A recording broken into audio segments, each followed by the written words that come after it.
LWO1 WeatherNet. Liftoff conditions looking pretty good. ESPS is ready for launch. Ignition. Liftoff. Falcon 9 has cleared the tower.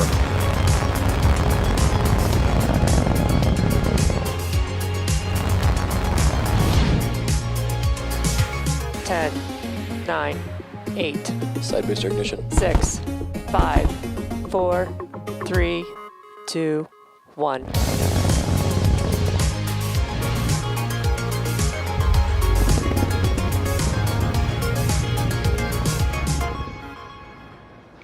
Good afternoon. It's Thursday, January 6th, and welcome to SpaceX's first launch of 2022. On your screen is a live view of Falcon 9 as it awaits its 4:49 p.m. Eastern Time launch from historic Launch Complex 39A at Kennedy Space Center in Florida. My name is Jessie Anderson, and I'm a production and engineering manager for Falcon here at SpaceX headquarters, joining you from Hawthorne, California. Thank you for tuning in for our first launch of 2022 and 35th launch of Starlink. As many of you may know, Starlink is a constellation of satellites that orbit the planet at about 550 kilometers above the Earth. Because Starlink does not rely on traditional ground infrastructure, it is ideally suited for areas of the globe where connectivity has typically been a challenge or non-existent, such as rural or remote communities. With every launch, we expand our network as well as our ability to serve communities in remote locations all around the globe. If for some reason we don't launch today, we do have a backup opportunity tomorrow, but the latest weather forecast shows 80% favorable for liftoff today, and you can see the clear skies on your screen there. The Starlink satellites will deploy about 15 minutes after liftoff, but unfortunately we will not have ground station coverage, which means we won't have live audio or visual confirmation of payload deployment in real time. Now, given that, we'll end our webcast just after second engine cutoff and confirm deployment on social once we regain coverage. Now, the vehicle, satellites, weather, and range are all looking good for an on-time liftoff just a few minutes from now. So let's take a closer look at the rocket on your screen. Falcon 9 is our two-stage launch vehicle and stands about 70 meters tall. When fully fueled, it'll hold just over 1 million pounds of propellant, and the vehicle will burn through most of that less than 3 minutes after liftoff. We prepped Falcon 9 for launch in our hangar at the base of the pad. Now, upon completing final checkouts, Falcon 9 rolled out to the pad with the Starlink satellites and went vertical on Wednesday around 11 p.m. Eastern Time. Then from there, we proceeded to clear the pad earlier today to support liftoff. The bottom two-thirds of the vehicle is what we refer to as the first stage, or the booster. The booster supporting today's mission will be flying for the 4th time, and you may be able to see the soot markings left over from this booster's previous 3 flights, having supported the Inspiration 4, GPS-3, Space Vehicle 4, and 5 missions. The first stage accelerates the vehicle through the Earth's atmosphere into space with the help of 9 Merlin engines at the base of the rocket. Following separation from the second stage, we will be attempting to recover the first stage for a 4th time on our drone ship, a short fall of Gravitas, staged off the coast of Florida in the Atlantic Ocean. Now, if successful, it will mark the 101st recovery of a first stage booster. At the top of the first stage is the black carbon fiber inner stage connected to the Falcon 9 second stage, which has a single Merlin vacuum or MVAC engine. Now, once the first and second stages separate at about 2.5 minutes into the mission, the MVAC engine will ignite and carry the Starlink satellites to their drop-off orbit. Now, the stack of satellites is safely enclosed inside of the 17-foot diameter payload fairing, which you can see there on your screen. That's that structure at the very top of the rocket. This protects the payload from the aerothermal loads, heating, and contamination during ascent. But once we reach the vacuum of space, we no longer need this protection, so we will jettison the fairing halves as the second stage continues on its journey to orbit. Just as we reuse Falcon 9, we recover and reuse our fairing halves. The fairing halves we're using today are flight proven, with one half flying for the 5th time and the other for a 4th time. We will be attempting to recover both fairing halves using our recovery vessel Doug in order to support future missions. Propellants have been loading on the vehicle since T-minus 35 minutes. Falcon 9 is a bi-propellant vehicle, which means that it uses two propellants, a fuel and an oxidizer. Now, an oxidizer is a type of chemical that a fuel requires in order to burn. Now, most things burning on Earth use oxygen, which is readily available in the Earth's atmosphere. In Falcon 9's case, it uses super chilled liquid oxygen, or what you'll hear us call LOX. The liquid oxygen is chilled well below its boiling point so that it becomes densified, which means that it has a much greater amount of mass per volume, and we can load more of it into the booster. For the fuel, we use a refined form of kerosene known as RP1, or Rocket Propellant 1. And in addition to its propellants, Falcon 9 also needs an ignition source in order to start up. And for that, we use the chemical TTEB, or triethyl aluminum and triethyl borane. Currently, fuel is nearly fully loaded on stage 1 and is already full on stage 2. Once all tanks are full, both stages will continue to be topped off with propellant until T-minus 2 minutes to keep temperatures as cold as possible. The latest weather forecast shows 80% favorable for liftoff. The vehicle, satellites, weather, and range are all still looking good for an on-time liftoff just a few minutes from now. And again, if for some reason we do not launch today, we do have a backup launch opportunity tomorrow at 4:28 p.m. Eastern Time. Now, thanks to the amazing work of our teams, Starlink is now live in 25 countries and regions, currently servicing over 145,000 users worldwide. In recent times, the team has been proud to support emergency responders both here in the U.S. and abroad. Now, we've had the honor of assisting first responders react to various natural disasters, such as the wildfires in the state of Washington and Hurricane Ida in Louisiana just a few months ago. We were also fortunate enough to have the ability to help our neighbors overseas during the aftermath of the floods in Germany last July. And in addition to assisting first responders, our Starlink service has helped connect communities where high-speed internet was previously unavailable. Most recently, Starlink is working with Cuba Independent Schools in Eastern Navajo Nation in New Mexico to provide internet that will help bridge the digital divide within that region. Now, to date, we have been able to connect 264 student homes and are looking forward to connecting more over the coming months. Over the last year, Starlink has also helped Texas's Ector County Independent School District and Virginia's Wise County Public School District connect to better broadband service in order to receive online health care, access to education, and more. In the Wise County School District, where lack of broadband access is particularly prevalent in the mountainous regions, Spacex connected 45 student homes last year with Starlink internet. And now, after their first year of service, we're happy to report that they're adding connectivity for 315 additional student homes across Wise County and Appalachia. Now, we're currently T-minus 4 minutes and about 35 seconds from liftoff of our first Starlink launch of 2022, and Falcon 9 is progressing into the final stages of the launch countdown. Strong back retract has started. And we just heard a call out for a strong back retract. That is the trusted structure next to the vehicle, which we call the transport erector, or TE. And what it's going to do is it's going to start to retract away from the vehicle. But in preparation for that, we do open the clamp arms that you can see kind of near the bottom of that fairing on your screen. Once those clamp arms are open, the transport erector will begin to pull away from the rocket slightly. And you can see it, it's very slight at the bottom of your screen. Those clamp arms are opening up there.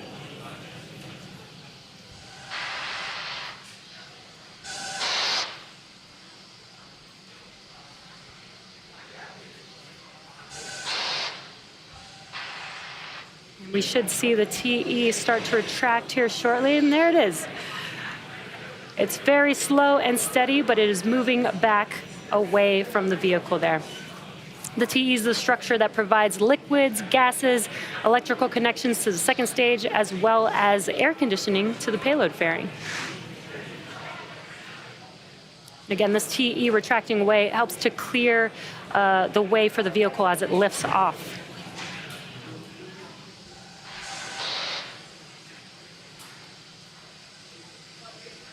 And it looks like the TE retraction has completed. Stage 1 LOX load complete. And we also heard the call out for LOX load on first stage completion. So at this point in the countdown, both the first and second stages are nearly fully loaded with 1 million pounds of kerosene fuel and liquid oxygen. And those white clouds that you can see on your screen around Falcon 9 are created when the propellant oxidizer, or the super chilled liquid oxygen, comes in contact with that warmer, humid ambient air and basically densifies Stage the 2 air. LOX throttle back.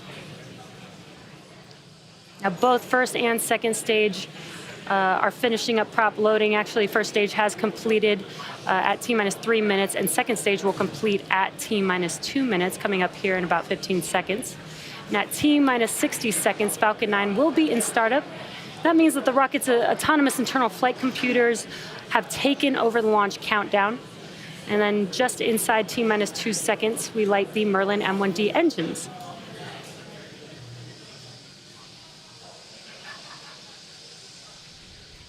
Stage 2 LOX load complete. And we just heard that call out that the stage 2 LOX load is now complete. Now the Starlink payload continues to be healthy, and the Falcon 9 team is tracking no issues on the rocket. Weather is looking amazing over there in Florida, as you can see on your screen. The range is green for launch, and at T-minus 1 minute and 23 seconds, let's listen into the terminal countdown.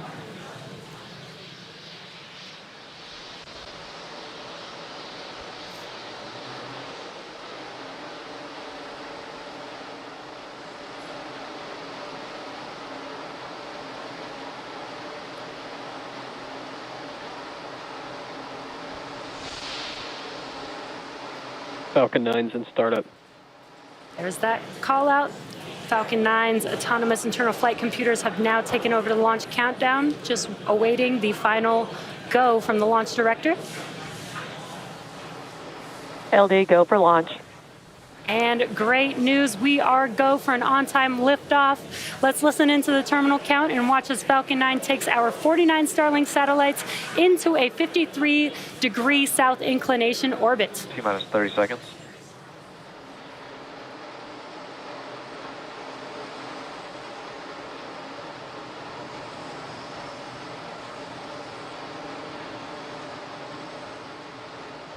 T-minus 15.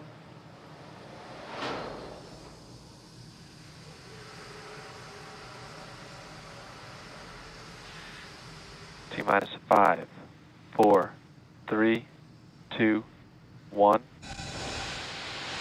Lift off.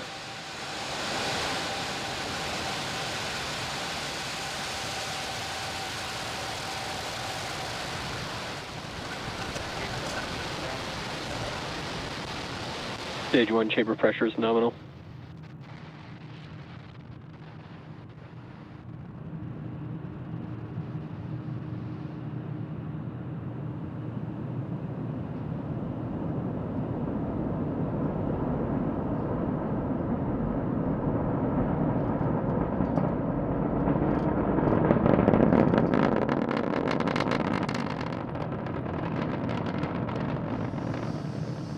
Plus 45 seconds into liftoff, and Falcon 9 has successfully lifted off from Launch Complex 39A at Kennedy Space Center, carrying our stack of 49 Starlink satellites to low Earth orbit. Now, moments ago, we did throttle down the engines in preparation for max Q, and that is maximum aerodynamic pressure.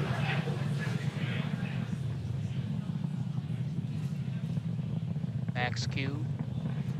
And there's the call out that we just passed through max Q. That is the largest structural load that the vehicle will see throughout ascent.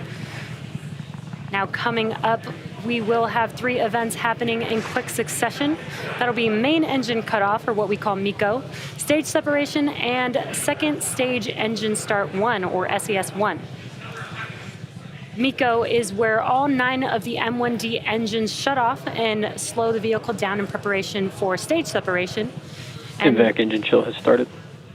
And that's just a call out that the engine chill on the second stage is getting ready for ignition.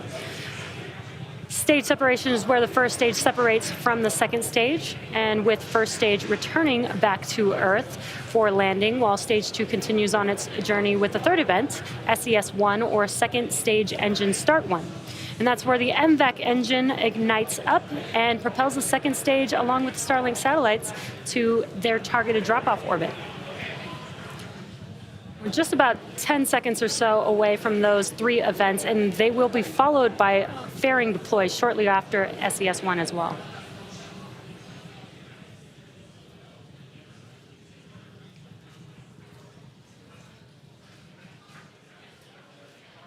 Nico. Stage separation confirmed.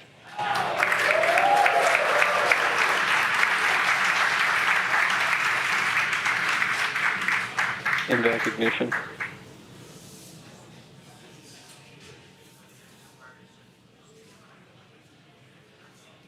Fairing separation confirmed.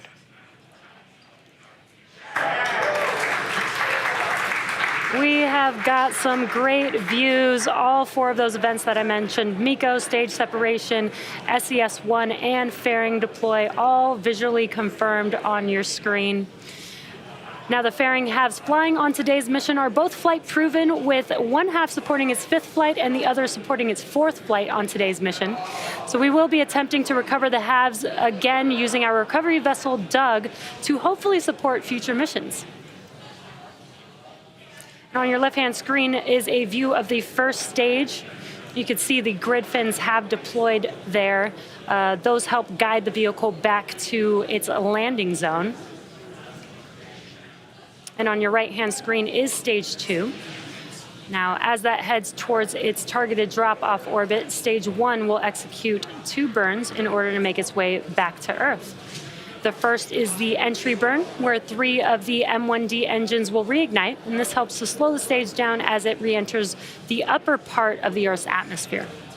Then the second burn is the landing burn. This is the single engine burn that brings the vehicle speed down very rapidly in order to touch down on our drone ship. Again, a shortfall of gravitas today. Acquisition of signal, Bermuda. And that's just a call out that we have connected with a ground station on the second stage. And as you can see on your screen, we've got some incredible views today, a daytime launch with Earth looking amazing in the background of both the first and second stage views.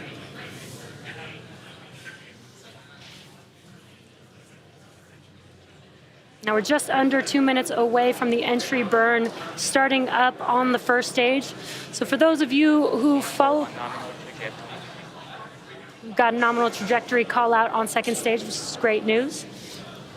Now you'll notice that there is soot on some of these rockets that we reuse. And here's a quick explanation of why and how that soot forms. The rocket-grade kerosene, or RP1, used to fuel a Falcon 9 is carbon-based. So when it burns the fuel, it generates soot. Now, as the booster approaches landing, as you can see on your left-hand screen, it does a re-entry burn to slow the vehicle down prior to re-entering back into the Earth's atmosphere. Otherwise, the aerodynamic forces would rip it apart. So because the entry burn occurs with the engines first, the booster flies through its own plume. And that is what deposits the soot onto the rocket. And again, we're just about a minute away from that entry burn, so you will see that live on your screen.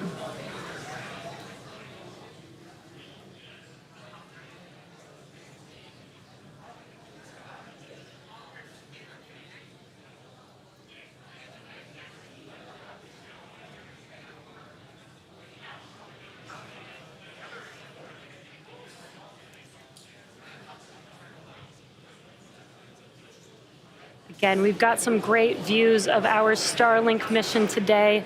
On your left-hand screen, that is the first stage booster making its way back to Earth, and on your right-hand screen is the second stage taking the satellites to their drop-off orbit. Stage 1 FTS is saved.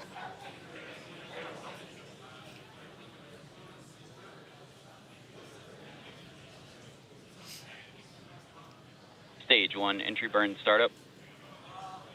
And there you can visually see on your left-hand screen, the entry burn has begun on that first stage.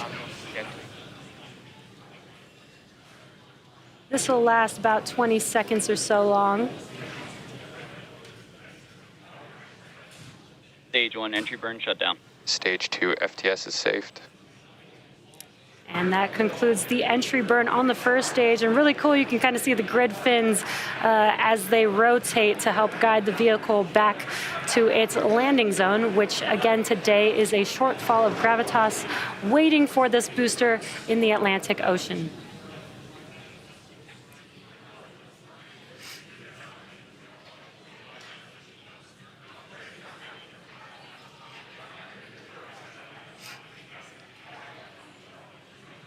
We're just under a minute away from the landing burn beginning on the first stage. Again, have some incredible views. Stage 1 is transonic. This is a view of the aft end of the second stage, looking at the MVAC engine.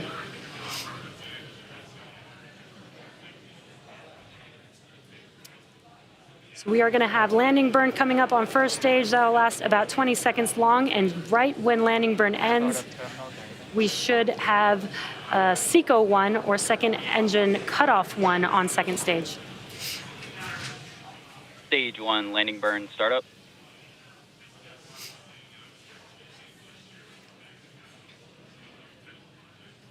There's that call out that the landing burn has begun on first stage. And it looks like we have a live view Stage of the 1 drone landing ship. leg deploy. Stage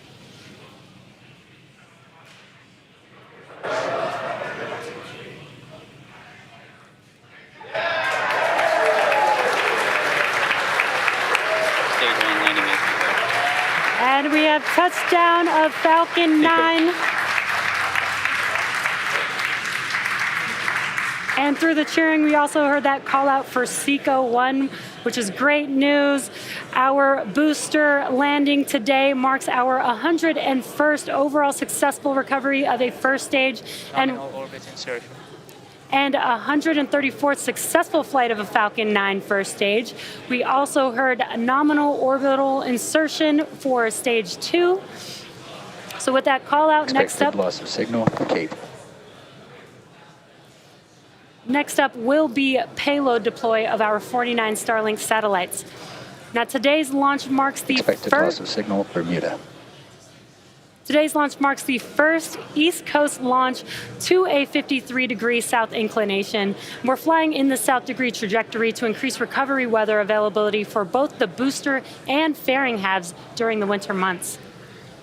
Now we are waiting for the deployment of our 49 Starlink satellites, which is scheduled to occur about 6 minutes from now.